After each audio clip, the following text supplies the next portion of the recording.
에스겔 18장 25절부터 32절까지 제가 읽습니다.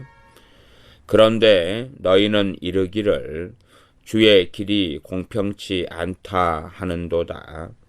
이스라엘 족속아 들을지어다. 내 길이 어찌 공평치 아니하냐? 너희 길이 공평치 않은 것이 아니냐? 만일 의인이 그 의를 떠나 죄악을 행하고 인하여 죽으면 그 행한 죄악으로 인하여 죽는 것이요. 만일 악인이 그 행한 악을 떠나 법과 의를 행하면 그 영혼을 보전하리라. 그가 스스로 헤아리고 그 행한 모든 죄악에서 돌이켜 떠났으니 정녕 살고 죽지 아니하리라. 그런데 이스라엘 족속은 이르기를 주의 길이 공평치 않다 하는도다. 이스라엘 족속아 나의 길이 어찌 공평치 아니하냐? 너희 길이 공평치 않은 것이 아니냐? 나 주 여호와가 말하노라. 이스라엘 족속아 내가 너희 각 사람의 행한 대로 국문할지라. 너희는 돌이켜 회개하고 모든 죄에서 떠날지어다. 그리한즉 죄악이 너희를 패망케 아니하리라. 너희는 범한 모든 죄악을 버리고 마음과 영을 새롭게 할지어다. 이스라엘 족속아 너희가 어찌하여 죽고자 하느냐? 나 주 여호와가 말하노라. 죽는 자의 죽는 것을 내가 기뻐하지 아니하노니 너희는 스스로 돌이키고 살지어다. 살지니라. 아멘. 계속하여 에스겔 18장 25절부터 제가 읽으며 말씀을 전합니다. 그런데 너희는 이르기를 주의 길이 공평치 않다 하는도다. 이스라엘 백성들은 주님의 길이 공평하지 않다. 여기에서 길이라는 것은 주님의 방식이, 주님의 방법이, 주님의 행하심이 공평치 않다. 말하자면 자신들의 생각하기에 자신들이 하나님의 뜻대로 또 말씀대로 산 것이 100개 가운데서 한 51개가 하나님 말씀대로 좀 살았고 49개가 하나님 앞에 잘못 살았다. 그러면 야 내가 하나님 말씀대로 산 것이 100 가운데서 51개나 살았으니까 당연하게 자신은 살아야 되고 하나님 뜻대로 사는 것이 되어야 한다. 이런 생각을 우리가 가질 수 있을 거고 아마 이스라엘 백성은 그런 방식으로 생각하지 않았나 싶습니다. 그래서 하나님 앞에서 자신들의 삶이 그냥 말하자면 뜻대로 산 것이 뭐냐 그러면 예배 좀 드리고 제사 좀 지내고 헌금 좀 내고 그리고 간혹 가다가 구제 좀 하고 그렇게 살아가면 뜻대로 산 거다. 그리고 뜻대로 살지 않은 것이 뭐냐. 예를 들어 이 성경에 말씀한 대로 우리가 이웃에게 이 강탈을 하고 포악을 행했다. 그래도 숫자상으로 보면 그렇게 많지는 않을 거 아닙니까? 일주일에 이웃을 학대를 했다. 그러면 일주일에 한 번을 해도 많이 한 거죠. 1년에 52번. 그러면 우리 식으로 한다면 일주일에 예배를 3번을 드려요. 그러면 하나님께 예배하는 게 3번이니까 내가 포악을 행하는 것이 1번이고 그러니까 2번이나 남네. 의로운 것이 2번이나 남네. 또 바르게 참되고 하나님 앞에서 기도하는 것도 그것도 하나님의 의를 행하는 것에 속합니다. 잘못된 기도를 하면 악을 행하는 것이지요. 그러나 사람들은 무조건 기도만 그냥 열심히 하면 된다. 그래서 바리새인들도 시장 어귀에서 손을 들고 위선적인 기도를 행하였지요. 위선적인 금식을 행하고 사람에게 보이려고 자신의 의를 행하였습니다. 그것처럼 자신이 하루의 기도 생활을 하루에 한 3차례 한다. 그러면 일주일마다도 3020일 21번의 의를 행한 거지요. 그러니 이제 일주일 동안에 자신들이 우상 숭배를 한 10번 하고, 그리고 또 다른 못된 일을 한 10번 했다. 그래도 빼고 나니까 한 번이 남는 거예요. 그러니 자신들은 당연히 하나님의 심판을 안 받아야 되고 하나님 앞에 살아야 한다. 죽지 않고 하나님의 진노가 아니라 천국에 가야 된다 하는 것이지요. 그런데 하나님께서는 그렇게 안 하겠다. 너희들이 내 모든 율례를 행해야 된다. 너희들이 그렇게 눈 가리고 아웅하지 말고 너희 악한 길들을 다 버려야 된다. 회개해야 된다. 아이고, 이 정도면 충분하지 않습니까? 그 정도로 충분하지 않다. 그러는 것입니다. 오히려 하나님께서 말씀하시는 것은 31절에 보면 너희는 범한 모든 죄악을 버리고 마음과 영을 새롭게 할지어다. 마음과 영을 새롭게 할지어다. 끊임없이 구약과 신약에 말씀하시는 것은 그 사람의 마음에 무엇이 있느냐. 그 사람의 영혼의 중심을 주로 마음이라 그렇게 합니다. 성경의 가장 핵심적인 것이 마음, 그 다음에 영입니다. 영. 영이라는 것에 대해서는 성경이 간혹 가다가 나와도 우리가 그냥 사람은 영혼육으로 되어 있다 하는 삼본설로 이야기한다 할지라도 사람의 본질적인 것이 영이다 그렇게 말할 수 있습니다. 그러나 쉽게 그 실체를 잡거나 알기는 굉장히 어려운 것이 영입니다. 우리는 영을 가지고 있지만 실제로 이 영이 어떻게 활동하고 영이 어떻게 되는가는 알지 못합니다.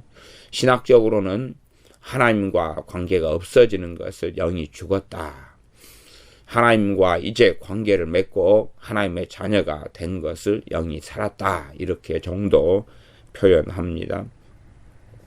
마음과 영, 사람의 이 본질적인 중심인 마음과 영을 새롭게 할지어다. 때로 이 마음과 영을, 앞에 마음을 생각적으로 이렇게 번역할 수도 있고 영을 마음적으로도 번역할 수 있습니다. 어찌됐든 간에 우리의 마음을 새롭게 해라, 영을 새롭게 해라.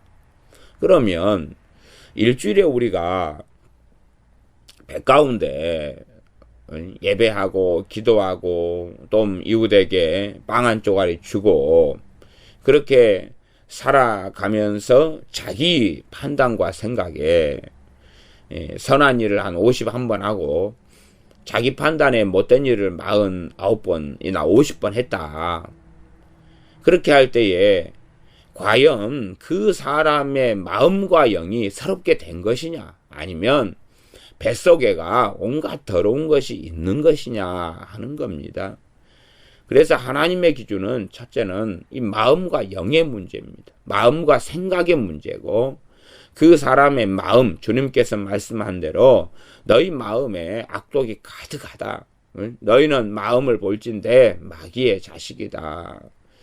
너희 마음에서 악한 생각이 나서 그래서 너희가 행하고 살아간다. 우리의 위선이라는 것은 다른 사람 앞에서는 얼마나 가식을 행하고 살기가 쉽습니까? 우리의 모습도 그러지 않습니까? 그것 자체가 악한 건 아니지만 집안에 있을 때는 파자마 입고 편하게 지내다가 밖에 갈 때는 다 옷을 이쁘게 빼입고 남 보기에 아름다운 모습으로 하려고 화장도 하고 치장도 하고 그렇게 하지 않습니까? 또 어떤 사람은 정말로 아름답게 막 빼입고 잘 입었는데 집안에 가면 집은 온통 더럽고 지저분하고 그렇게 깨끗하지 않는 습관을 가진 사람들도 있습니다. 그런 것처럼 우리가 겉의 행동이나 말은 사람들 앞에서 온화하고 고상하고 깨끗하고 사랑이 많고 그렇게 하지만 뱃속 안에는 다른 것을 숨겨 놓는 것입니다. 그렇게 위선적인 삶과 마음 안에 다르고 악한 것이 흘러가는 것을 하나님께서는 보시는 것입니다. 실제로 뭐 일주일이나 1년이나 평생에 걸쳐서 어떤 사람이 못되고 악한 일을 40번 하고 겉으로 자기 생각과 판단에 선한 일을 60번 한다 그래서 그 사람의 마음이 깨끗한 것이 결코 될 수 없는 거지요. 그 사람 마음에 온갖 악이 있으면서 그래서 거칠애로 뭔가를 자기가 생각하기에 선하다고 하는 것을 하는 것입니다. 기도가 그런 거겠죠. 우상에게 한 번 기도하고 하나님께 2번 기도해요. 그러면은 한 번이 남기 때문에 자신은 의인이라는 것입니다. 그게 의인이 될 수가 없는 거지요. 결코 그렇게 될 수가 없지요. 그러나 이스라엘 사람들은 주의 길이 공평치 않다는 것입니다. 그러려면 의인이 돼야 된다는 거지요. 그러려면 하나님 앞에서 인정받아야 한다 하는 것이지요. 너희는 이르기를 주의 길이 주의 방식이 공평치 않다 하는도다. 이스라엘 족속아 들을지어다. 내 길이 어찌 공평치 아니하냐. 너희 길이 공평치 않은 것이 아니냐. 자신들의 생각에 산수 계산을 하고 살겠다 하는 이야기죠. 자신들의 판단을 신뢰하고 하나님의 진리의 말씀을 부정하겠다는 것입니다. 하나님의 말씀에 따라 살기보다는 자신들이 생각하기에 자신의 소견에 오른 대로 사사기 말씀의 가장 심각한 죄의 양상인 자신의 소견에 오른 대로 살고 행하겠다는 것입니다. 하나님의 백성인 이스라엘이 또 하나님의 백성인 교회가 하나님을 등져갈 때는 가장 핵심적인 것이 하나님의 말씀을 자신의 생각으로 변개시키는 것입니다. 신약시대의 사도 바울이 복음을 전한 이후에도 이 할례당들이 끊임없이 이방인 교회에 돌아다니면서 하나님 말씀을 자기식으로 변개시키면서 율법주의를 끊임없이 주입하고 가르쳐 왔습니다. 율법을 통해서 구원을 받으니 예수님 플러스 율법을 행해야지 구원받는다 하는 것을 끊임없이 가르쳐 왔습니다. 그래서 제가 에스겔 18장을 강의하면서도 율법주의로 빠지는 이런 심각한 오류가 없도록 그렇게 말씀을 드립니다. 또 다른 극단이 있다면 이제는 복음의 시대가 되어서 예수님을 영접하면 구원받으니까 에스겔 18장은 이리 보고 저리 봐도 행함으로 구원을 받느냐, 행함으로 또한 그 사람이 심판을 받느냐 하는 것이니까 신약시대에 와서는 해당이 되는 말씀이 아니여. 그렇게 극단적으로도 볼 수 있지 않습니까? 그러니까 어떤 사람은 에스겔 18장을 그렇게 봐버립니다. 어떤 목회자나 어떤 사람들이 해석할 때는 에스겔 18장의 이야기는 구약시대 이야기야. 신약시대는 해당이 없어. 그렇게 봐버립니다. 그 다음에 이제 주님께서 하신 산상수훈이나 이 행함에 대한 말씀들도요. 이 은혜에 극단적으로 주장하는 은혜주의자, 오직 은혜 쪽으로 빠져가지고 선을 넘어가서 오버한 사람들, 그런 사람들은 주님의 말씀도요, 크게 두 부류로 나눕니다. 어떻게 나누냐 그러면 주님께서 순환당하기 전, 고난당하기 전에 전하신 말씀은 그건 실제로는 율법이고 구약에 속한다. 그리고 순환당하신 다음에 전하신 것만이 그것이 참된 복음이다. 그러니 고난당하기 전의 것은 주님의 십자가가 없었을 때이기 때문에 율법에 속한 거여서 이제는 은혜 속에서는 행할 필요가 없다. 그렇게 극단적으로 주장합니다. 그렇게 해서 이 번역된 책들이 우리나라에도 여러 권들이 있습니다. 제가 그 저자의 책을 예전에 초기의 책들을 봤을 때는 참 은혜스럽게 은혜 쪽에 설명을 잘 했다가 갈수록은 이제 심각한 오류가 나타나서 제 서재에서는 다 그런 책들을 다 제거해서 한 켠에다가 쌓아 놓았고, 교회 사랑방에 있는 도서들에서도 그런 책을 빼서 이렇게 정리를 제가 했었습니다. 그렇게 사람이 처음에는 잘 가르치고 믿는 듯 하다가 갈수록 자기 입장에서 성경을 제거하기 시작합니다. 자기 입장에서 이것은 내 견해와 내 믿음상에서는 이 말씀은 이제 해당되지 않아.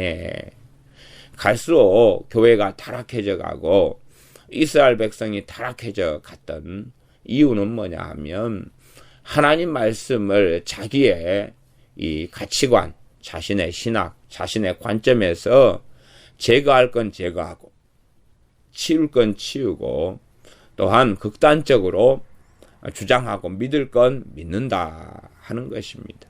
하나님 말씀을 절대적으로 보기보다는 상대적으로 보기 시작합니다. 말하자면 포스트 모더니즘이 교회 가운데 들어와서 절대 진리는 없다는 것입니다. 또한 자신의 소견에 옳은 대로 행하면 된다는 것입니다. 각 사람이 결정하고 판단하고 행하는 것이 그 개인에게는 진리라는 것이지요. 너희들이 하고 싶은 대로 해라. 너희들이 마음먹은 대로 해라. 너희들의 충동이 일어나는 대로 해라. 거짓말도 괜찮다. 거짓된 삶도 괜찮다. 사회를 뒤집어 엎어버리는 것도 괜찮고 반역을 일으키는 것도 괜찮다. 폭동을 일삼는 것도 괜찮다. 하고 싶으면 해라. 그게 포스트 모더니즘입니다. 그렇기 때문에 공산주의 사상 같은 것도 이 포스트 모더니즘에 의하면 합리화가 되는 거고 합법화가 되는 것입니다. 그러한 포스트 모더니즘이 교회 안에 점점점 깊이 있게 파고들어 왔습니다. 그래서 사람들은 이제는 성경을 해석할 때에 신학도 없이 교리도 없이 해석하기 좋아하고 이 포스트 모더니즘의 영향을 굉장히 많이 받은 것 중에 하나가 유감스럽게 큐티라는 것입니다. 그래서 큐티를 통하여서 성경을 자의적으로 마음대로 때로는 은혜스럽게 때로는 타당성 있게 때로는 그럴싸하게 해석하고 적용을 시키지만 또한 나아가서는 당신들 마음대로 성경을 그냥 당신들의 삶에 적용하고 끌어오면 됩니다. 그렇게 자기 마음대로 중심이 없이 자기의 속에는 옳은 대로 큐티를 1년을 하고 2년을 하고 3년을 하고 5년을 하고 사는 것을 생각해 보세요. 그래 되면 이제는 정말로 성경의 바른 해석이라는 것이 그 사람의 큐티 안에서 살아있을 것이냐 하는 것입니다. 하나님 말씀을 묵상하고 상고하는 방식에서 큐티라는 것은 장점도 많습니다. 그러나 하나님 말씀을 굉장히 많이 왜곡시킬 수 있다는 점에서 큐티는 상당한 위험성을 가지고 있습니다. 차라리 큐티를 하기보다는 깨어있는 하나님의 역사적으로 검증된 이런 고전들이나 혹은 청교도들의 신앙 서적 책들이나 이런 것을 통하여 하나님 말씀을 좀 더 깊이 있게 상고하고 묵상하는 것이 좋을 거다. 저는 그렇게 생각합니다.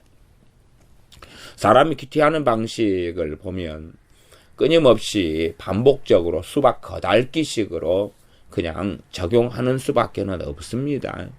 자기가 아는 만큼 거기에서 끄집어내어 옵니다. 저도 청년의 시대 때 큐티를 오래 하고 살았고 또 큐티의 리더로서 제가 살기도 했습니다. 그러니 제가 큐티를 할 때에 그걸 지도하기도 하고 가르치기도 하고 또 그렇게 큐티를 오래 하고 살아왔는데 제가 그 속에 빠져 있었을 때는 그것의 이 심각한 문제점, 위험성 자체를 인식하지를 못했습니다. 그냥 우리끼리 큐티를 하고 사니까 큐티를 매일 하는 사람은 고상하고 믿음이 좋은 사람, 그리고 큐티를 하면서 아침 되면 청년들이 모여서 함께 큐티에 쉐어링을 합니다. 말하자면 지금의 셀 모임하고 비슷하겠지요. 큐티를 나누고 큐티를 이야기할 때에 참 고상하게 성경을 해석하고 적용하는 것을 이야기하면 와, 저 사람 믿음이 좋은 사람, 참 말씀을 잘 이해하고 깨닫고 실천하는 사람이 되었습니다. 그렇게 그 세계 속에 몰입하다 보면 점점 시간이 흘러가서 한 3년 동안의 큐티를 보면 사실은 양심적으로 이야기한다면 내용이 뻔하다는 것입니다. 내용이 뻔하다. 시간이 흘러가면 내가 큐티를 통해서 윤리주의적으로 변해 있고 율법적으로 변해 있는 저를 발견하게 되었습니다. 그냥 말하자면 성경을 가르쳐 오늘 내게 주신 말씀은 무엇인가? 하나님은 어떤 분이신가? 하나님은 자비로운 분이시다. 그러면 결론, 자비롭게 살자. 하나님의 자비를 행하자. 하나님께서 겸손하라 하신다. 겸손하자. 교만한 것이 무엇인가? 교만한 걸 회개하자. 교만해서 돌이켜 겸손하게 살자. 뭐 그런 간단한 이야기들이죠. 구제에 대한 이야기를 하면 이제 나도 구제를 해야 되겠다. 내게 남는 여윳돈이 얼만가? 어디에 구제를 할 것인가? 구제하면서 하나님 말씀을 준행하자. 뭐 그런 단순한 것입니다. 그렇게 점점 빠져가면서 이제 하나님 말씀에서 하는 정말로 중요한 이런 교리들을 잊혀져가고 사라져가기 시작합니다. 피상적이고 수박 거달기 같고 가볍게 위험하지 않게 안전하게 그렇게 성경을 해석합니다. 하나님 말씀을 안전하게 보암직하게 먹음직스럽게 그렇게 만들어가기 시작합니다. 때론 하나님 말씀에는 폭탄이 있습니다. 폭탄이 있는데 폭탄을 폭탄으로 다루지 않고 솜방망이로 다루게 되지. 하나님 말씀에 양날선 검이 있습니다. 그러면 날이 서 있는 것을 전부 다 연삭기로 다 갈아가지고 날을 없애버리고 맙니다. 그래서 하나의 그냥 쇠붙이나 아니면 장난감 칼처럼 만들고 맙니다. 그러면 얼마나 안전하겠습니까? 그래서 이 하나님 말씀에 정말로 무섭고 무거운 것들은 안전하게 다 바꾸어 버립니다. 그렇게 해도 충분하지 않습니다. 그렇게 하나님 말씀을 끊임없이 변개시키기 시작합니다. 제가 심판에 대한 교리나 심판에 대한 말씀들도 종종 전합니다. 그러면 현 시대의 교회는 심판에 대한 말씀들을 제거하기를 좋아합니다. 왜 제거하기를 좋아하냐 그러면 당연하게 말씀에 나를 믿는 자는 영생을 얻었고 심판을 받지 아니하나니 그 말씀이 있습니다. 그런 말씀 하나를 붙잡고 그 다음에 이제 끊임없이 신약 성경과 서신서들에 믿는 자들에게 임할 심판, 믿는 자가 심판을 받는다. 특별히 믿는 사람이 대상이 되는 야고보서 같은 때에 부한자들아 너희는 울고 통곡하라. 거기에 부한자들은 크리스찬입니다. 믿는 하나님의 자녀고 백성입니다. 거기에 부한자들아 울고 통곡하라. 그렇게 나와 있어요. 심판에 대한 말씀입니다. 그러나 그러한 말씀들을 제거해버립니다. 그것은 믿는 사람들에 대한 부자를 이야기한 게 아니야. 그건 세상 사람들의 부자를 이야기한 거야. 예수 믿는 사람 부자는 하나님께 복 받은 거지. 하나님의 은혜 받은 거지. 또 하나님의 뜻대로 살아가지고 하나님께서 형통케 하셔서 부자가 된 거야. 그러니까 괜찮아. 부자가 천국에 들어가기가 낙타가 바늘기 들어가기 보다 어렵다. 그렇게 주님이 말씀하셨는데 어떤 부자들이 영접기도 한 번 하면 가볍게 이제 영원한 천국은 보장되는 것입니다. 나 예수님 믿을라요? 이상 끝. 당신 부자지요. 그러나 이걸로 당신은 구원받았습니다. 그렇게 구원의 서정이 간단하고 쉽게끔 주님의 말씀들을 전부 다 변개시킵니다. 물론 부자라도 또 어떤 천문학적인 재산을 가진 부자라 할지라도 주님을 영접하면 구원받는 것이 맞습니다. 그러나 주님을 영접한다는 본질적인 의미는 꼭 알고 있어야 됩니다. 주님을 영접한다는 본질적인 의미는 예수님이 자신의 인생과 삶의 주인이 된다는 것입니다. 주인이 된다면 그 돈은 이제 누구 것이 됩니까? 주님의 것이 됩니다. 자신의 그 부자의 그 재물은 주님의 것이 됩니다. 정말로 주님을 영접했느냐를 다시 물어야 될 것입니다. 다시 정말로 그 사람의 생명은 주님의 것이 되고 그 사람의 미래는 주님의 것이 되고 그 사람의 물질은 주님의 것이 됩니다. 그것이 주님을 영접한다는 것입니다. 그러나 과연 어떤 부자가 주님을 영접했다. 그런데 과연 그 재산은 주님의 것이냐 하는 것입니다. 그것을 주님께서는 알아보는 것으로서 너희 재물이 있는 곳에 너희 마음이 있다. 사람이 하나님과 재물을 겸하여 섬길 수 없느니라고 주님은 말씀하셨습니다. 그러니 주님께서는 그렇게 확인하실 것 아닙니까? 부자에게 대하여 너의 재물이 있는 곳에 너 마음이 있기 때문에 너가 나를 정말로 영접했다면 그 열매를 내가 확인할 터인데 너 재물이 가는 곳에 너 마음이 있는 것이니 과연 너가 나를 주인으로 섬기느냐 그렇지 않느냐를 확인하겠다. 어찌 사람처럼 대강 눈 가리고 아웅할 수 있겠습니까? 하나님께서 그 사람의 중심과 마음과 영을 아시고 그 사람의 숨은 행실과 행함들을 보고 계시니 결코 하나님은 속일 수 없는 것입니다.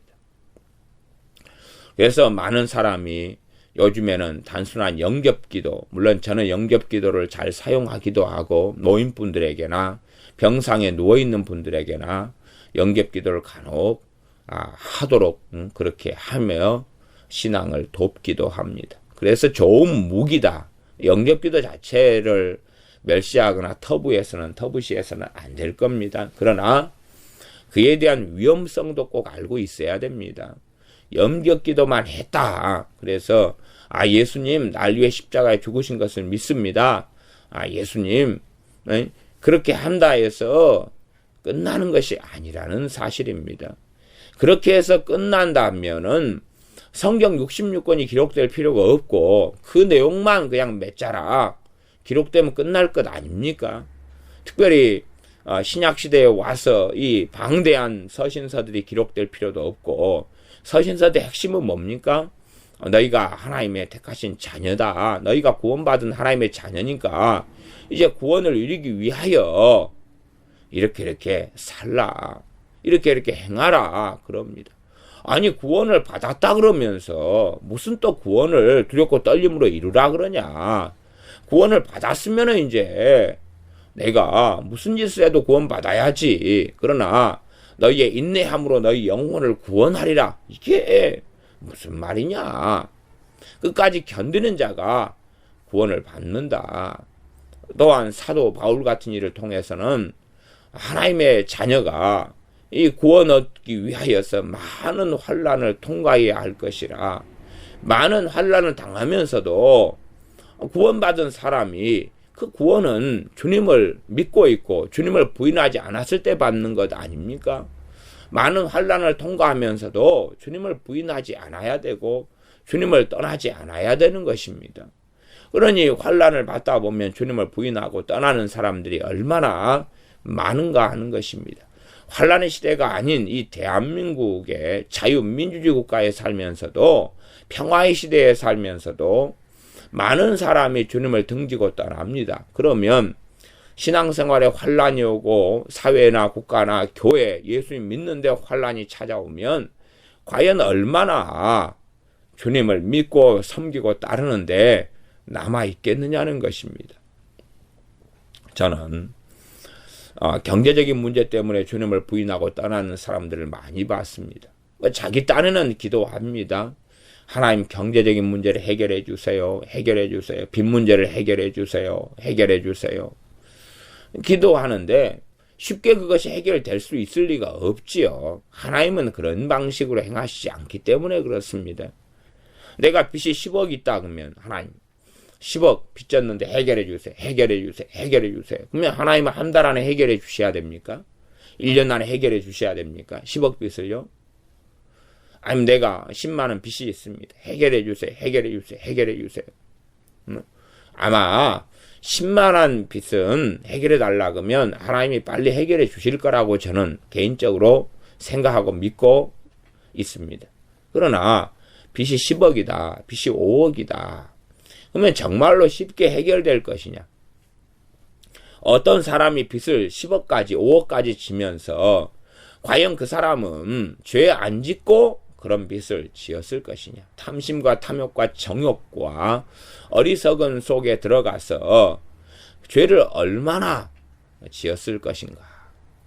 디모데 전서로 말씀한다면은 돈을 사랑함이 일만 죄악의 뿌리가 되나니 사람들이 이로써 미혹을 받아 믿음에서 떠나 자기를 찔렀도다.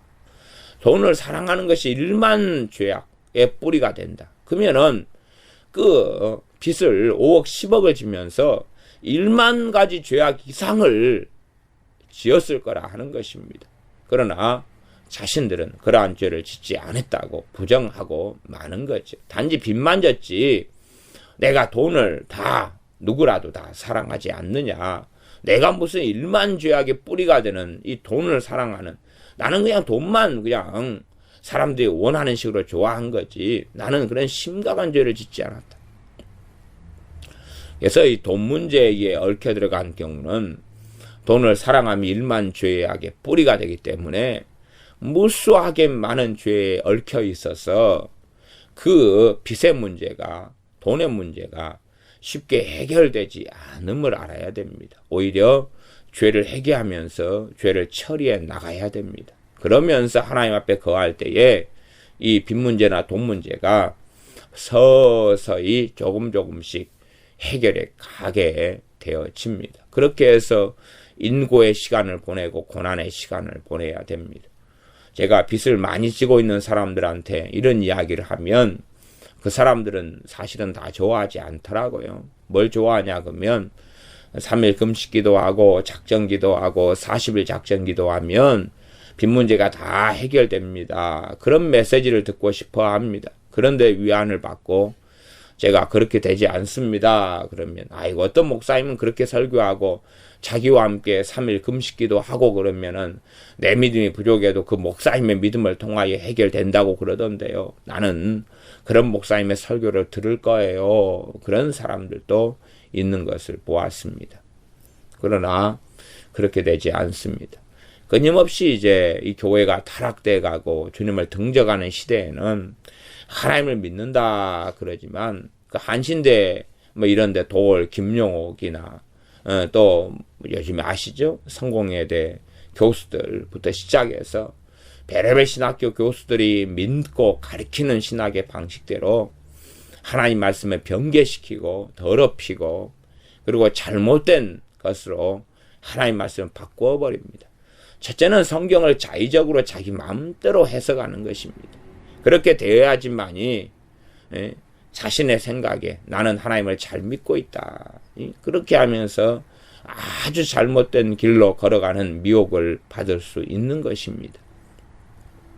하나님 말씀을 제멋대로 해석하는 것이 강해져 갑니다. 나아가서는 이제 그렇게 하다 보면 하나님 말씀에서 내가 믿을 것 믿고 안 믿을 것 안 믿고 그렇게 됩니다. 주님께 십자가에 달리신 이후라 할지라도 또한 주님을 믿음으로 구원받는 시대인 현재라 할지라도 에스겔 18장 그대로 유효하며 살아있는 말씀이 됩니다. 주님께서 율법을 폐하러 오신 것이 아니라 성취시키러 왔고 이루려고 오셨습니다.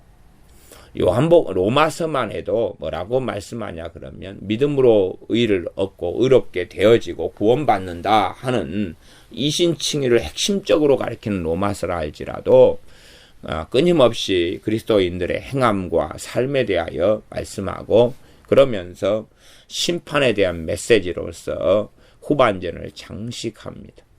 믿는 사람도 심판받는다. 믿는 사람도 심판받는다. 우리가 행한 일을 우리 각인이 하나님 앞에 직고하게 되리라 하는 말씀으로 후반전의 클라이막스를 이룹니다. 그러나 어리석은 사람들은 자신이 보기에 로마서에서도 자기가 먹을 만한 부분만 뽑아내고 나머지는 다 덮어버리는 것입니다. 애들이 빵을 먹는 방식을 보면 빵을 전체를 먹기보다는 빵 안에 앙금이나 앙꼬만 뽑아가지고 먹지요.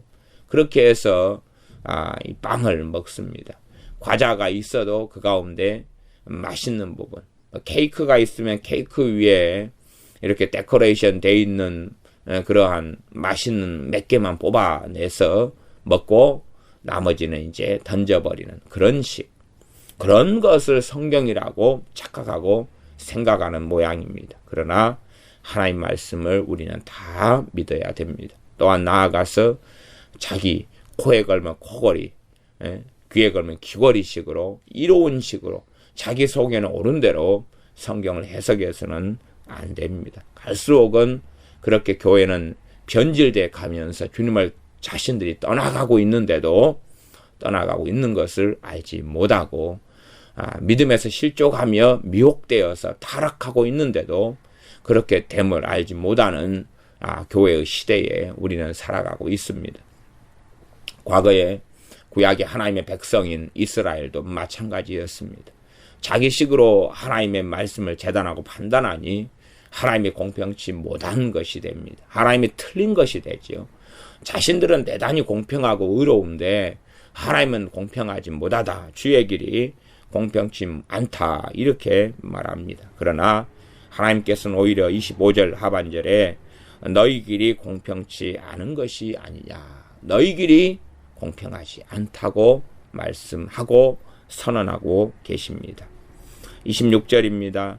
만일 의인이 그 의를 떠나 죄악을 행하고 인하여 죽으면 그 행한 죄악으로 인하여 죽는 것이요.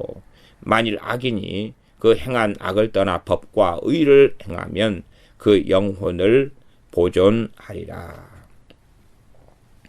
하나님 말씀의 최고의 법은 당연하게 구약에서는 하나님 사랑과 이웃 사랑입니다.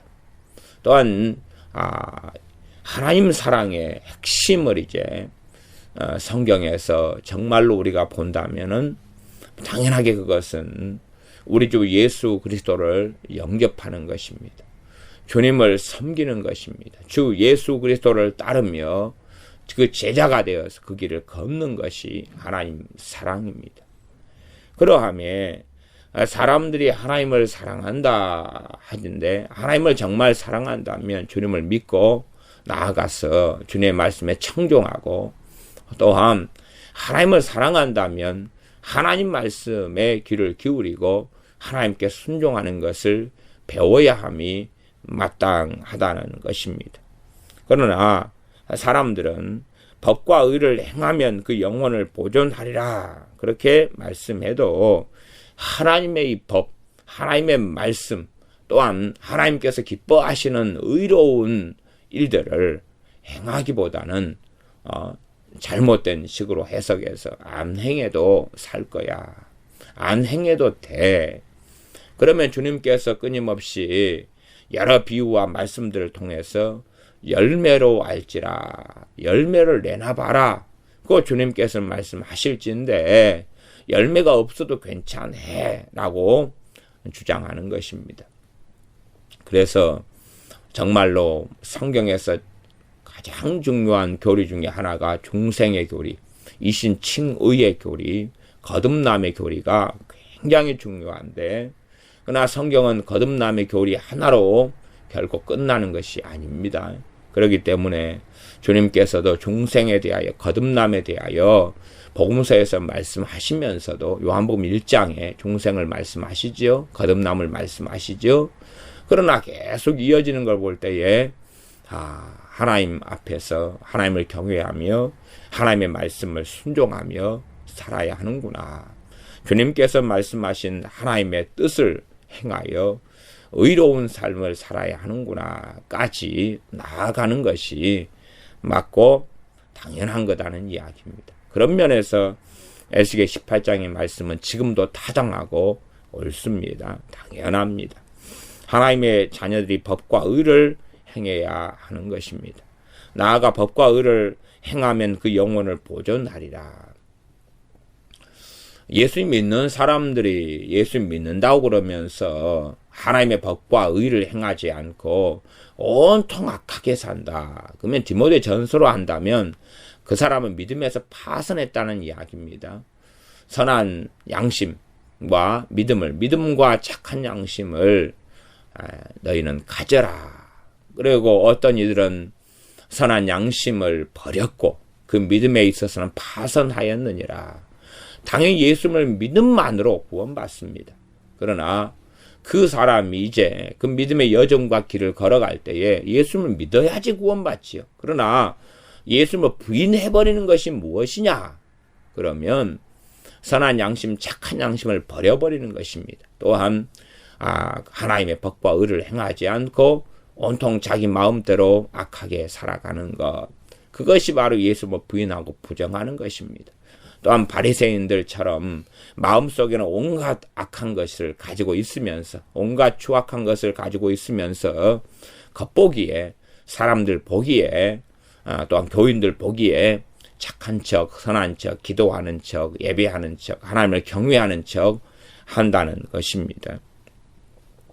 그런 것을 종교성이라 그럽니다. 종교성을 가지고 하나님을 경외하는 척 합니다. 천주교 신자들 같은 경우도 자신들은 다 하나님에 대한 신앙이 뜨겁고 좋다고 하지만 결국은 마리아를 숭배하고 성인에게 기도하고 성상을 숭배하고 끊임없이 여러 가지 기구들을 통해서 우상 숭배를 행해 나갑니다. 추석 때마다 돼도 명절 때마다 돼도 신부들이 아예 그냥 제사상을 이 성당 안에 차려주지 않습니까? 그래 조상을 위한 제사를, 미사를 아예 거행을 해주는 것이 대한민국 천주교입니다. 그렇게 하면서도 이것은 우상숭배가 아니다 그래 버리는 것입니다. 참 편하지요. 얼마나 방식이 편한 방식입니까? 그러나 그래서 걔네들은 십계명 가운데서 우상숭배에 대한 계명 자체를 없애버렸습니다. 없애면서 이제 제 10번째 계명을 2개로 쪼개가지고 십계명으로 맞춰놓았습니다. 얼마나 편리합니까? 우상숭배를 하고 싶은데 그게 걸림돌이 되니까 그러한 십계명, 2계명 같은 건 뽑아서 없애버리는 것입니다. 참 놀랍죠. 그리고 이제 사람들 보기에 십계명을 그대로 만들어 놔야 되니까 좀 긴 것, 내용이 좀 있는 것에서 쪼개가지고 2개를 만들어서 10개로 맞춰놓는 것입니다. 그러니 천주교인들이 성경하고 십계명을 대조하지 않을 때, 그 속에 살 때, 이게 십계명이구나. 우상숭배에 대한 이런 말씀이 없구나. 그리고 덮어버리지만 정말로 십계명에만 우상숭배 말씀이 나와 있단 말입니까? 우상숭배에 대한 말씀이 하지 말라는 것은 신약과 구약 성경에 계속 반복되는 가득한 말씀 아닙니까? 그걸 다 뽑아내버려야 될 것 아닙니까? 그러나 그렇게 하지는 못할 것입니다. 너무 많기 때문에요. 만일 악인이 그 행한 악을 떠나 법과 의를 행하면 그 영혼을 보존하리라. 이게 당연히 하나님의 긍휼과 자비고 당연한 것입니다. 아무리 악인이 악하게 살았다 할지라도 말하자면 양심에 화인 맞아버린 그런 하나님께서 버려버린, 유기해버린 나중에 발람 선지자가 어떤 일을 자행합니까? 돈을 사랑하여서 돈을 도착하다가 나중에는요 악한 계교를 이 발람 선지자가 발락 왕에게 가르쳐 줍니다. 내가 저들을 저주한다 해서 저주가 임할 수 없다. 그러니 저들을 하나님이 보호하시는 게 아니라 하나님이 심판하게 만들면 되는데 그것은 저들이 죄를 짓게 하면 된다. 죄를 짓는 방법을 가르쳐 줬습니다. 제사 지내고 우상숭배할 때 이스라엘 남자들을 아름다운 미디안 여자들을 통해서 유혹을 하는 것입니다. 그래서 함께 몸을 팔아주고 잠자리를 함께 해주고 우상숭배 자리에 불러들여가지고 쾌락을 누리게 하는 것입니다. 아주 예쁘고 아름다운 여인들을 통하여서 이 이스라엘 백성들을 꼬여들인 것입니다. 그렇게 하면 된다고 발람 선지자가 가르쳐 준 거지요. 그게 성경에 기록되어 있습니다.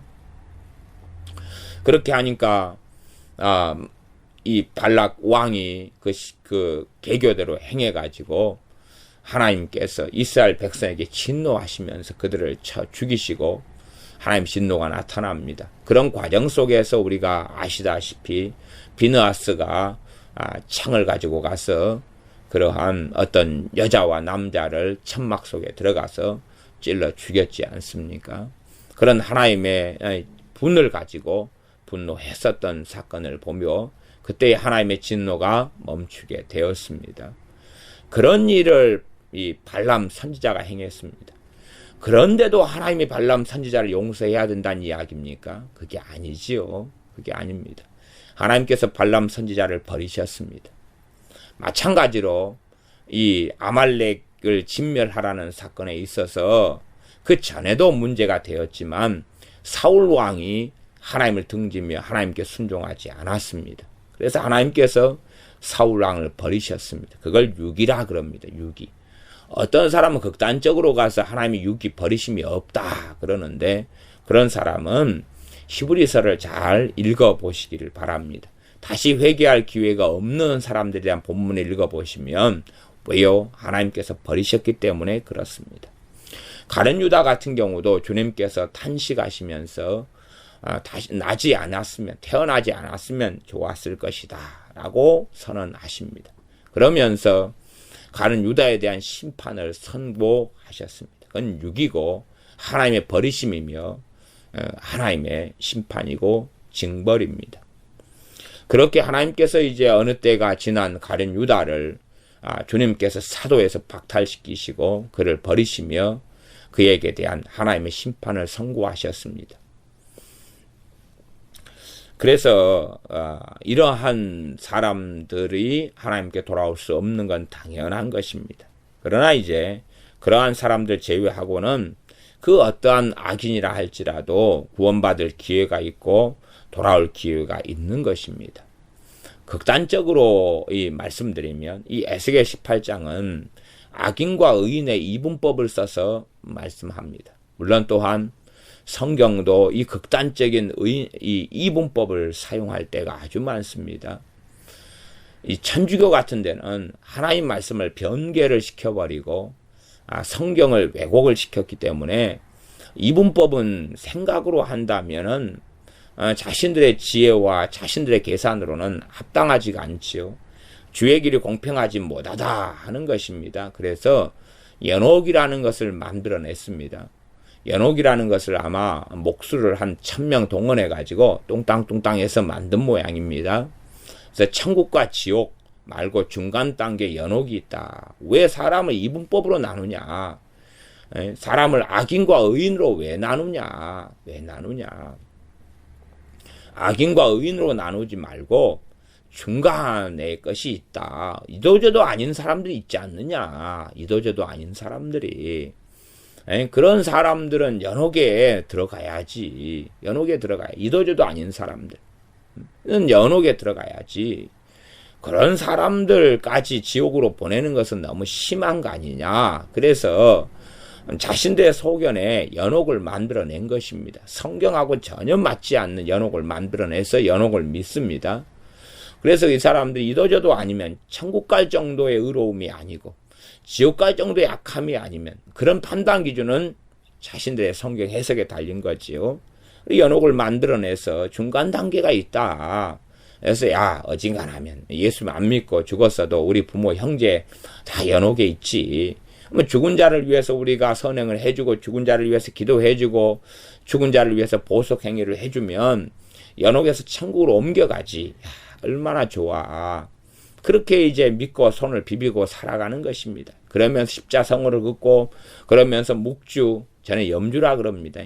걔네들 천주교의 묵주, 염주를 돌려대고 그렇게 행하는 것입니다.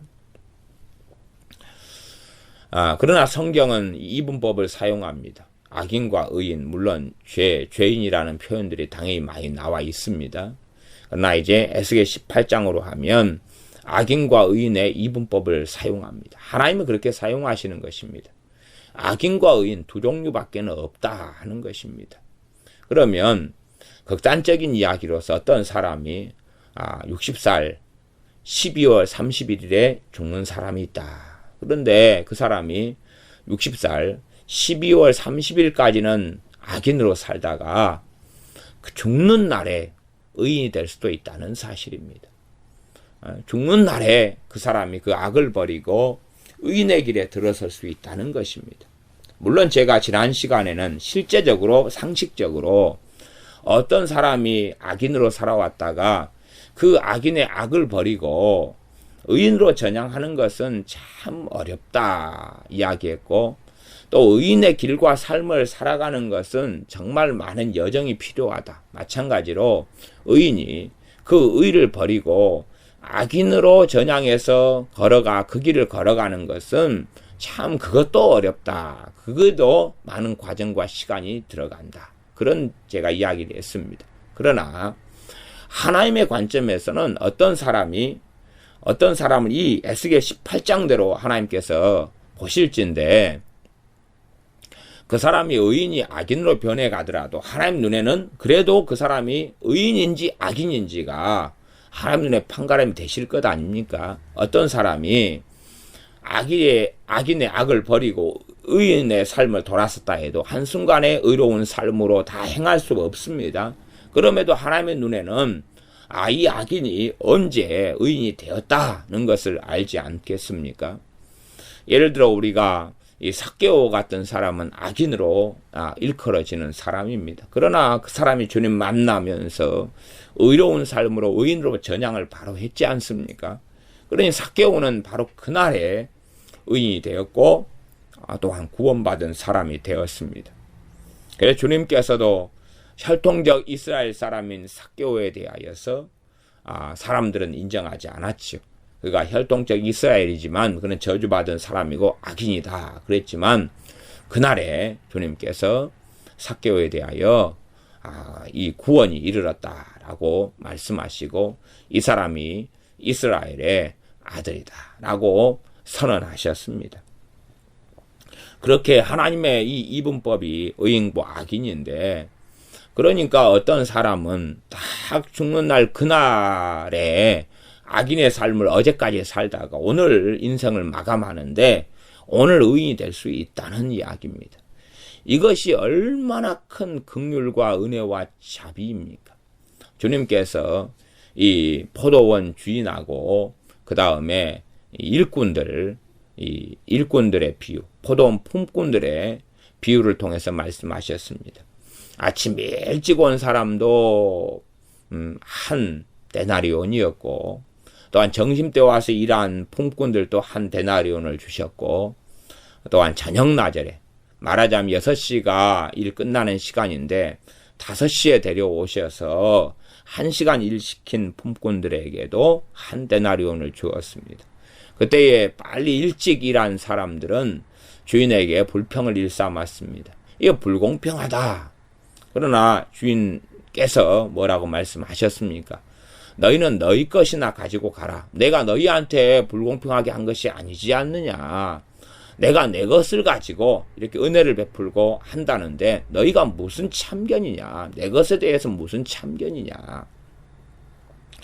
이 악인이 악을 버리고 60년을 사는 악인이 있다. 그럴 때에 59살까지 악을 행하고 살았어도 마지막 해에 하나님께 돌아서거나 심지어는 극단적으로 마지막 날에 의로운 삶으로 돌아설 때 그는 구원받는 것입니다.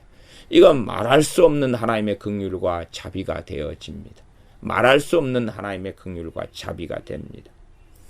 당연하게 의인이 하나님을 등지고 버렸습니다. 그러면 당연히 멸망받는 게 당연한 것 아닙니까? 어떤 이 발람 선지자가 몇 살의 인생을 그렇게 비참하게 했는지까지는 모르겠습니다. 그러나 아마 그가 청년의 시대를 지나서 중년의 시대를 지나서 어느 때겠지요. 그때까지는 선지자로 살았지 않습니까? 그렇게 따지면은 예를 들어서 우리가 그렇게 봅시다. 여호수아에 의하여 죽임을 당했을 때가 성경에 없습니다. 없고 저도 모릅니다. 근데 그냥 비유적으로 이야기하는 것입니다. 발람 선지자가 한 50살에 이렇게 성경에는 마지막 죽을 때는 술사 발람이라고 기록됩니다. 술사 발람. 선지자 발람이 술사 발람이 됩니다. 술사 무당 발람이 된 겁니다. 이 발람, 술사 발람으로 인생을 마감했을 때가 가령 그냥 한 50살이라고 칩시다. 그래서 하나님을 등지고 미디안에 미디안을 이용한 이 죄악된 꾀를 부리고 그렇게 발락 왕하고 사바사바하고 그랬을 때가 한 그냥 47살이라고 칩시다. 그러면은 47살 그 얼마 전까지는 다 하나님의 선지자로 살았잖아요. 그러다가 47살부터 이제 온갖 극악한 이 상상할 수 없는 악을 행했지요. 그렇게 해서 한 3년 살았다.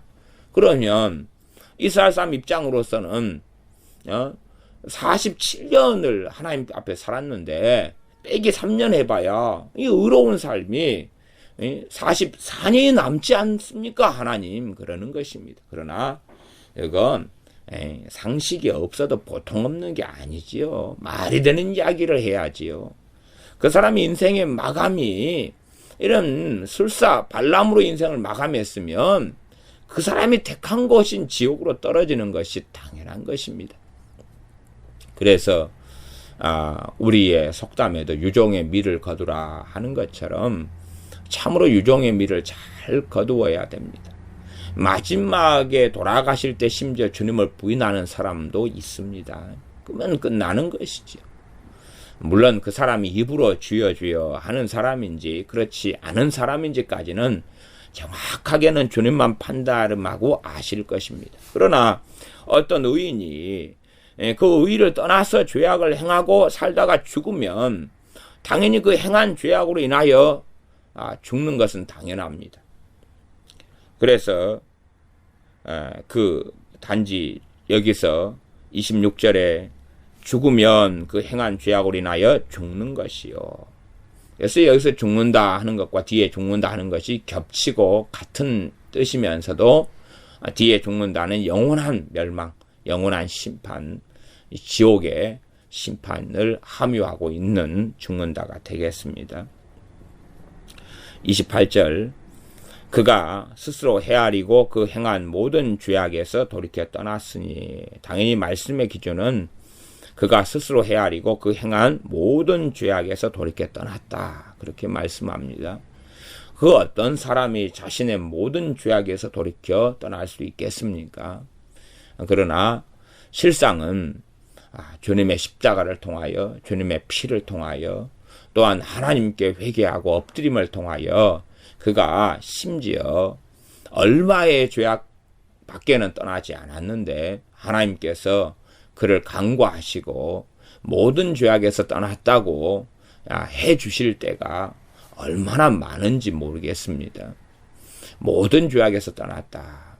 의인들이라고 해서 제가 완벽한 삶을 산 사람들이 거의 없다. 그렇게 말씀드렸지 않습니까? 그러면 과연 모세라 할지라도 정말로 모든 죄악에서 떠났느냐 하는 것입니다. 그래서 하나님의 나중에는 징계를 받아서 가나안 땅에 입성하지 못하게 되어졌습니다. 사람이란 끊임없이 마음이 요동치는 존재고 또한 어느 기회나 일이 생기면 유혹당하고 미혹되어서 죄를 짓는 존재입니다. 그러함에 사람이란 존재가 결정론적인 존재가 될 수가 없습니다. 그러함에 모든 죄악에서 떠났다. 그렇게 말할 수 없습니다. 내가 오늘까지 평안의 시대를 살 때는 내가 죄를 안 짓는 것처럼 보이고 내게 생활과 삶 속에 원수가 없을 때는 내가 사람을 미워하지 않고 사랑하는 것처럼 보일지라도 내게 원수가 나타납니다. 원수가 나타나면 내가 예를 들어 어떤 사람이 내 자식을 장애인으로 만들어 버렸습니다. 그러면 과연 그때부터는 이 사람의 마음은 평안할 것이고 그 자식을 장애인으로 만들어버린 사람에 대한 원한이 없겠느냐는 것입니다. 그걸 쉽게 그냥 해결할 수 있고 그걸 쉽게 벗어날 수 있겠느냐는 것입니다. 그러기 어렵겠지요. 이게 사람의 인생이라는 것입니다. 그런 걸 다 감안해서 하시는 말씀이 이런 말씀이기 때문에 그래서 이 성경을 해석하는 것이 꽤 어려운 이야기가 사실은 되는 것이 에스겔 18장의 말씀이 되어집니다. 계속 읽겠습니다. 8절 그가 스스로 헤아리고 그 행한 모든 죄악에서 돌이켜 떠났으니 정령 살고 죽지 아니하리라. 악인이 그 행한 모든 죄악에서 돌이켜 떠났으면 정령 살아야 됩니다. 영원한 생명을 얻는 것은 당연한 것입니다. 그러나 과연 누가 그 모든 죄악에서 떠날 수 있겠느냐? 그러면 누가 과연 구원받을 수 있겠느냐? 그러나 구약시대에도 구원받은 사람들이 많이 있었습니다.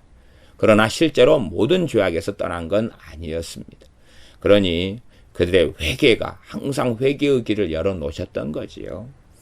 그들의 모든 죄악에 대하여 하나님께 가지고 나아가는 회개의 길을 열어놓으셨던 것입니다. 우리가 어떤 사람을 미워하는 것을 벗어나기 위해서도 실제로 신약시대에 살아가는 우리라고 할지라도 끊임없이 이 미움하고 싸움을 해야 되고 하나님께 회개로 나아가면서 우리가 변화돼 가고 미움을 처리해 가는 우리 자신을 확인합니다.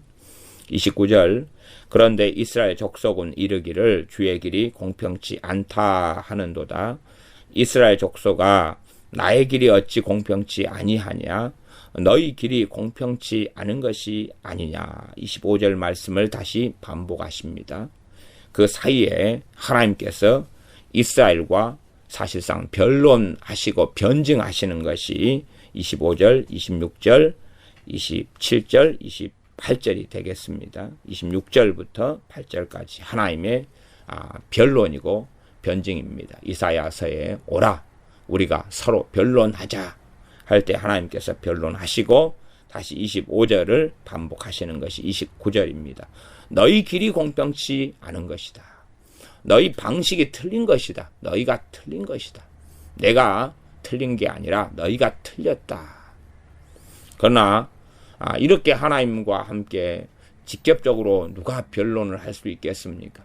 하나님은 은밀히 행하시는 분이셔서 이렇게 선지자를 통하여 말씀하시는 것이고 성경 66권을 통해서 또한 성령님을 통해서 말씀하시기 때문에 많은 사람들이 하나님의 직접적인 음성을 듣지를 못합니다. 그러므로 사람들은 얼마든지 이렇게 공평치 않은 것을 공평하다 하면서 거짓된 신앙, 거짓된 믿음, 거짓된 성경 해석, 변질되고 변개된 이런 성경 해석 속에서 하나님 말씀 혼잡게 해가지고 살아가면서도 내 길이 공평하고 내 성경 해석이 맞고 내가 하나님에 대한 이해를 이렇게 하는 것이 옳고 맞다 하면서 멸망의 길로 들어가는 사람들도 아주 많다는 것입니다. 30절입니다. 나 주 여호와가 말하노라 이스라엘 족속아 내가 너희 각 사람의 행한 대로 공문할지라. 각 사람의 행한 대로 공문은 심판입니다. 심판할지라. 너희 각 사람의 행한 대로 심판할지라. 그것이 에스겔에 나오는 말씀입니다. 그러나 각 사람의 행한 대로 심판하신다 해도 그 사람이 돌이키면 심판 안 하겠다는 것입니다. 우리가 과거 10년 전에 했던 일 가지고 오늘 심판한다. 그러나 10년 전의 것을 내가 회개하면 심판하지 않겠다는 것입니다. 10년 전의 것을 회개하는 것은 두 가지 내용이 될 것입니다. 10년 전에 행한 그 악을 지금까지 행해오고 있으면 그 길을 떠나는 것입니다. 그것을 회개라고 보시는 거고 나아가서 10년 전의 것을 가지고 주님 앞에 엎드리면서 하나님의 긍휼과 자비와 용서를 구할 때에 그것이 진심 어리다면 하나님께서는 그것을 용서해 주셔서 행한 대로 심판하지 않는 것입니다. 그러니 하나님께서 너희 각 사람의 행한 대로 심판하리라 하는 것은 과거보다는 실제로 현재를 말씀하시는 것입니다. 너희가 현재 과거의 그것, 과거의 죄악에서 지금까지 계속 이어지는 역사 속에 살고 있느냐 아니면 지금 현재 돌이키겠느냐. 지금 현재 돌이킨다면 행한 대로 심판하지 않겠다는 것입니다. 왜? 여기서 앞에 말씀한 대로 악인이 그 악을 떠나고 의를 행하면 심판하지 않겠다고 말씀했지 않습니까? 그런 지금 현재의 관점에서 너희의 행한 대로 그래서 지금 현재도 악하게 살고 있으면 과거에 악하게 살아왔던 걸 전부가 하나님 눈에서 현재가 되어져서 그에 대한 심판을 함께 다 받는 것입니다. 그러나 우리가 과거에 약하게 살아왔다 할지라도 현재 하나님 앞에 의를 행하고 살아간다면은 그러면 심판을 받지 않는 것입니다.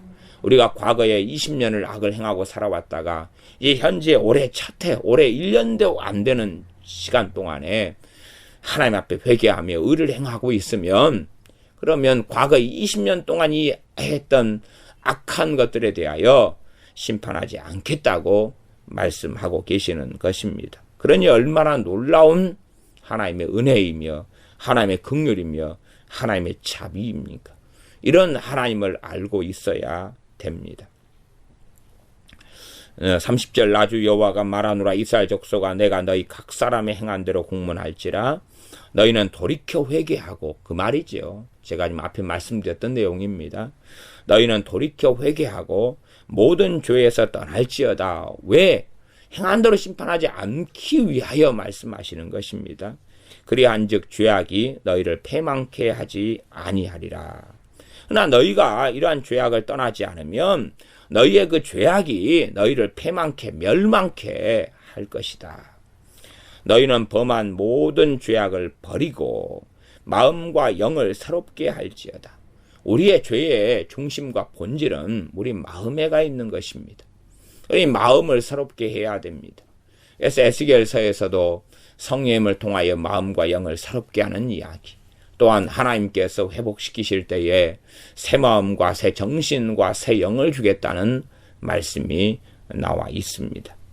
그런 것처럼 마음과 영을 새롭게 할지어다 라고 말씀합니다. 그래서 이러한 이중성이 있습니다. 하나님께서 새 마음과 새 영을 주셔야 우리의 마음과 영이 새로워지는 것이 있고, 그럼에도 또한 우리가 우리의 마음과 영을 새롭게 해야 될 측면이 있습니다. 그러지 하나님께서만이 우리의 마음을 새롭게 하실 수 있습니다. 그러니 나는 내 멋대로 살아갈 테니까 하나님 때 되면은 내 마음을 내 영을 새롭게 해 주십시오 해서는 잘못된 것입니다. 마음과 영을 새롭게 하는 길을 우리가 걸어갈 때에 진실로 마음과 영을 새롭게 하실 수 있는 하나님 아버지께서 우리의 마음과 영을 새롭게 해 주시는 것입니다. 그러는 것이지 하나님께서 하시는 일에만 주목해가지고 우리가 해야 될 책임과 의무를 없애버리는 어리석은 길로 걸어가서는 안 됩니다. 그거의 성경을 극단적으로 성경을 해석하는 것입니다. 자기에게 이로운 것만 붙잡는 것이지요. 그러나 결코 그것은 틀렸다고 말하겠습니다. 사람이 전신이 다 있어야 사람이지 머리만 잘라놓고 사람이다. 허리에서 사람을 반으로 나누는 다음에 살아있는 사람이다. 그런 것이 잘못된 것처럼 하나님 말씀들을 이것저것 다 떼버리면서 이게 말씀이다. 그러면 과연 그게 맞겠느냐는 것입니다. 하나님 말씀 66권이 조화를 이루고 있습니다. 하나가 되어서 있습니다. 그러나 거기에서 말세다. 그러니 요한계시록 같은 종말에 대한 것만 열심히 읽으면 돼. 그런 사람은 사람에서 자기 심장만 하나 빼내가지고, 심장이다 가정합시다. 그냥 좋게 봤어요. 심장만 하나 떼내서 이게 나다. 이게 나다. 그리고 나머지는 다 저기 사람 시체를 태우는 화장터에 가서 심장 빼고는 다 불태워가지고 재로 뿌려버렸습니다. 그리고 이제 심장만 있어요. 근데 살아있느냐 그 말이죠. 어떻게 살아있는 사람이 되겠습니까? 심장만 빼버린 다음에 심장도 곧 죽고 말지요. 물론 뭐 요즘에 의학기술이 발달해서 심장을 뽑아가지고 심장을 이식하면서 가지고 가는 일도 있지 않습니까? 하지만 심장이 살아있는 시간이란 것은 오랜 시간은 아닙니다. 정말로 정밀한 의학기술에 의하여서 심장을 이식하려고 심장을 들고 가고 이런 경우들이 있습니다. 물론 누구 심장이냐 그러면 돼지 심장이 돼지 심장. 뭐 돼지가 사람하고 심장이 가장 돼지 심장을 사람 몸에다가 이식하기 가장 맞아요. 원숭이 심장이 아니고요. 그래서 돼지를 아주 비싼 돼지를 따로 또 키웁니다. 일반 우리 집돼지나 이런 데는 굉장히 병균들이나 세균들이 많기 때문에 그런 돼지의 심장을 이식할 수가 없는 거고요. 병이 너무 많으니까. 그래서 깨끗한 이러한 심장 이식 수술용 돼지를 따로 키웁니다. 그런 것은 키우는데 천문학적인 돈이 들어가죠. 그래서 값 자체가 아주 비쌉니다. 어느 때가 돼서 그 돼지의 심장을 이식해가지고 심장 수술을 받기도 합니다. 30절 그래서 그리한즉 죄악이 너희를 패망케 하지 아니하리라. 31절 너희는 범한 모든 죄악을 버리고 마음과 영을 새롭게 할지어다. 마음과 영을 새롭게 해야 된다. 이게 핵심입니다.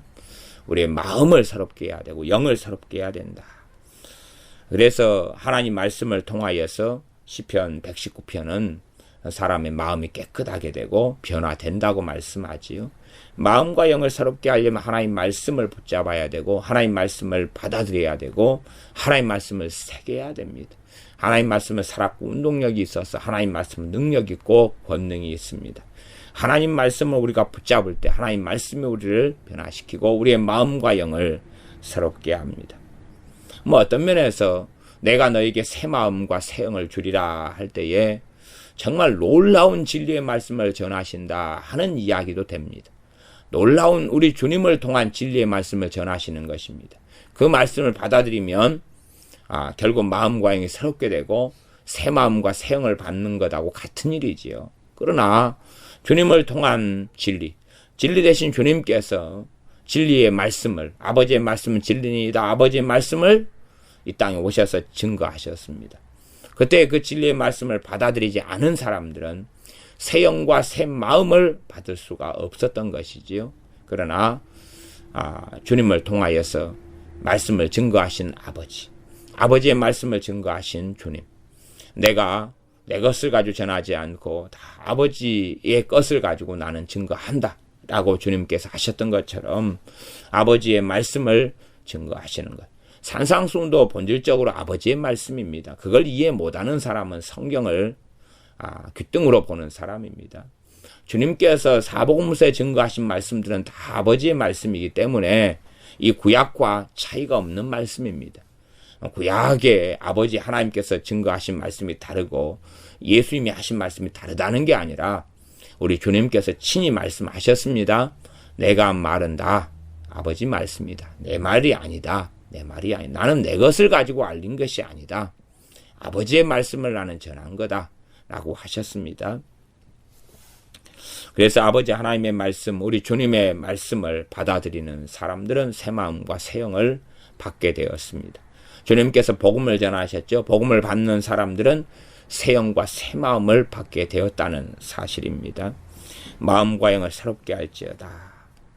너희는 범한 모든 죄악을 버리고 시편 119편에는 내가 죄를 범치 아니하려 하여 주의 말씀을 내 마음에 두었나이다.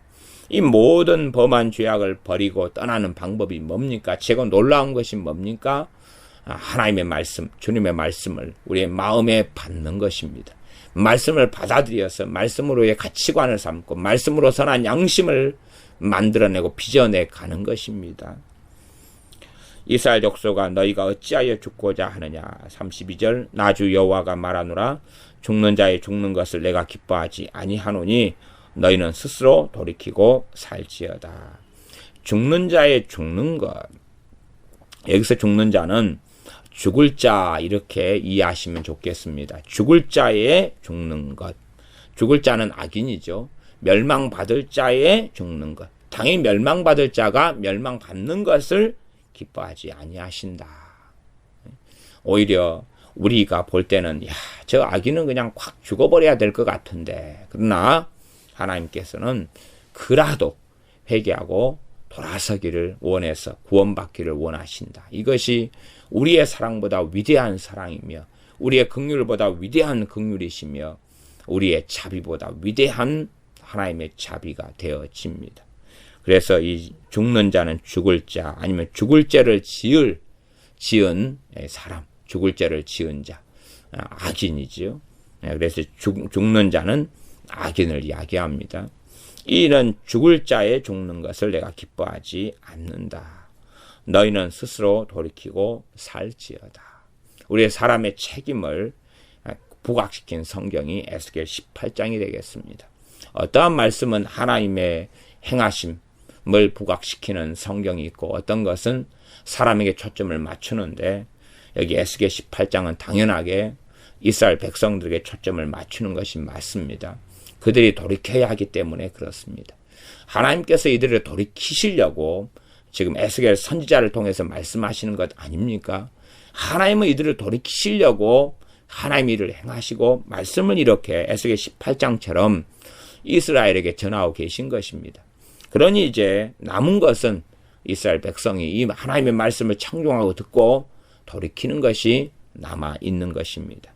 너희는 스스로 돌이키고 살지어다 말씀하십니다. 기도하겠습니다. 아버지 하나님, 우리는 하나님의 말씀의 진리를 포스트 모더니즘을 따라 상대적으로 만들기를 좋아하고 끊임없이 하나님 말씀에 물을 타고 혼잡케 하여 더럽히기를 좋아하고 우리식으로 이 하나님의 말씀을 변절시키고 바꾸기를 좋아합니다. 우리 마음대로 각자의 소견에 맞은 대로 하나님 말씀을 해석하고 이해하고 받아들이는 시대가 되어서 교리도 없고 신학도 없는 시대가 되고 말았습니다.